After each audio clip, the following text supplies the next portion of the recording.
That ball's drilled. Right center field. Cody Bellinger with a two-run shot. That's the kind of thrill they came to see. It's a one-run game in the third inning. How they do that, I don't know. Bellinger drills it. Way back to right field. His second of the day. Let another Dodger party begin. His 24th of the year, and it's 11-6.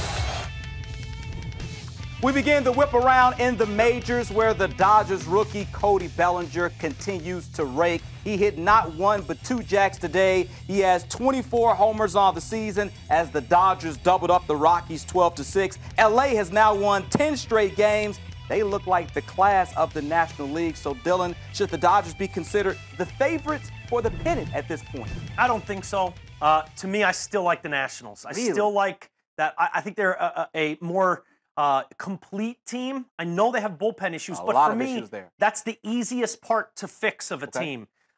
There's always guys that maybe you don't think of off the top of your head as candidates to be great closers. That you slide into that role, you give them the right little talking to, and you plug them into that spot, and all of a sudden you've got a closer. So for me, I still think the Nationals are going to make some moves at the deadline to bolster the bullpen, and that will have them as my favorites in the National League. But this team is not far behind, especially with the emergence of What about them do you not believe that they won't be able to hold on to this top spot that they currently hold? The pitching staff. Okay.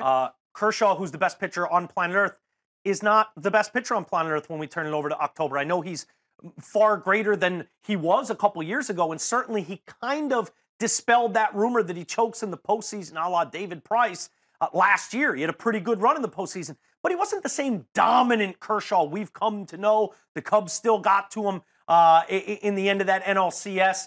And behind him, I know Alex Wood's undefeated right now and been awesome. Is that a household name I can really trust? Beyond that, where are they turning to? Kenta Maeda, Hyun-Jin Ryu, Rich Hill, Brandon McCarthy. Those guys are all pretty good, but for my money, I'd much rather have a Max Scherzer turn it over to a Steven Strasburg, a Tanner Roark, Gio Gonzalez. Those are all guys that have been there and done it before, and I give them the edge in the starting pitching department, where for me, I think that's the most important part of a pennant winner or a World Series winner is how good their rotation is. Pitching wins baseball games, especially in October, and even with Kershaw, and as good as Wood has been, I give the starting pitching edge to the Nationals, and their lineups are similar. That is not to take anything away from what this kid has done. He and Aaron Judge have been the stories of baseball. Yes. They came out of nowhere. They're MVP candidates. Forget about Roy candidates. That's almost a foregone conclusion at this point. And the Dodgers are starting to distance themselves from the rest of the pack in the NL West, which is impressive because that's been the best division in baseball, along with the D-backs and the Rockies. We'll see how it all shakes out for the Dodgers. They have been impressive, picking up a sweep over the Rockies.